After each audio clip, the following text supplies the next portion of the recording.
Hello everyone, welcome back to the next video. In this video I will show you how you can translate batch of text from one language to another language in Flutter iOS using the iOS18 translation API. Now there are few caveats to this. Firstly, you will have to run this output on a real device. It won't work on simulator. It is iOS 18 only. And thirdly, the main important part is the text which you see on the output, those are not Flutter widgets, those are actually Swift UI widgets. We can't directly use Flutter widgets for this. I mean, there should be some way, but it will be an extremely hacky way. So the entire UI which you see on my screen is Swift UI. The problem with this, why I'm using Swift UI, is the iOS 18 translation API is only available in Swift UI. It is not even available in UIKit. So that's the problem. I had to embed the entire view, Swift UI view, inside our Flutter iOS application.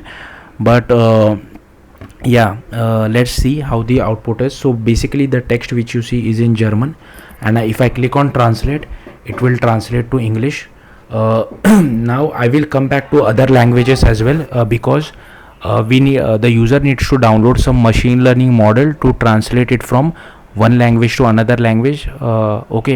I'll come back to that later on. So first let's have a look at the code. Here you can see I have just created a Flutter project, and I have just refactored this homepage widget to be a stateless widget. So here is our size box with width of 300 by 300. This is our child, my Swift UI view. So here I have created a file for this as well. Now this is the identifier. Same identifier you will have to use it on native iOS side as well.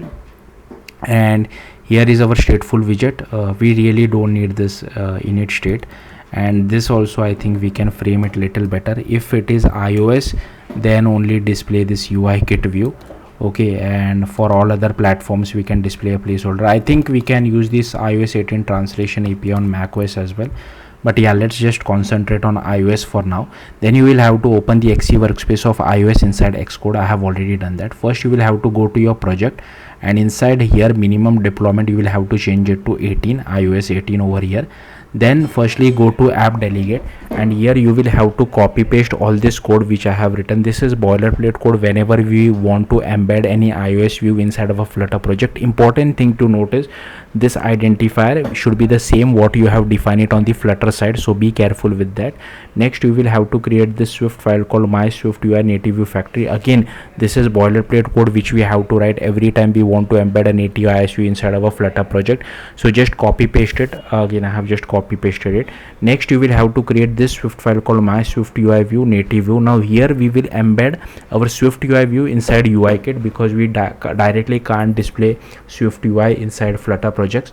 So here you can see I have imported Flutter UIKit and Swift UI. This is our parent UIKit view. This is our Flutter view controller. So here we are just initializing it, assigning it, and here we just return our UI view, and here is our create native view.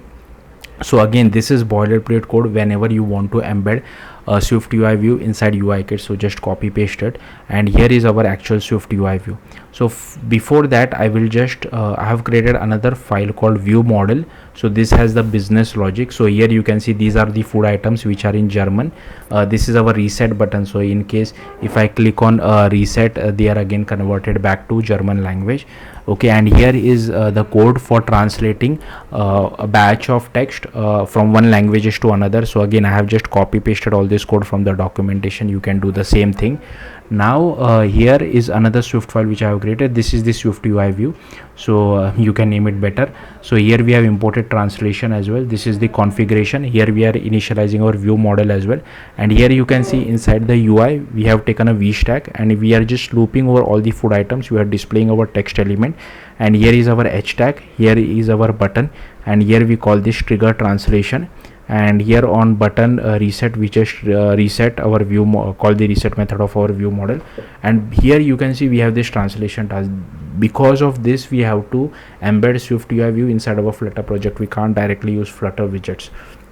Again, there might be some hacky way to do this. I have tried with UIKit, but yeah, it introduces more bugs than it solves, but that's why I'm not really using it. And here is the trigger translation. So I'm changing it from German to English. Now if I just go to the settings of my app, I'll open the settings. Okay, and if I go to apps, go to apps over here, and here you can just scroll down and go to translate, and here you can see downloaded language. So here it has already downloaded all these languages for me, that's why it was able to quickly convert it for me. But suppose if I just change this language code to english.gb, so this is for English UK, I will quickly rerun it. Now if I try to translate, it will first show me a download model where I need to download the English UK version, then only it can translate it for me. Some of you might be can do something like this, like don't pass source and target, let iOS decide which language it is and which language it wants to convert. But yeah, I did find it little buggy, because even though my default language of iPad is English, it is converting it to Hindi for me, maybe because I live in India, that's why. But anyways, hopefully you got the point. So now the language is English UK, which is not downloaded in my translate app, and if I click on translate, here you can see it has presented this model for me. It is telling me to download this, so the user might be presented with this and they will have to download it. So hopefully you got the point. Yeah, that's it. Thank you for watching. Bye.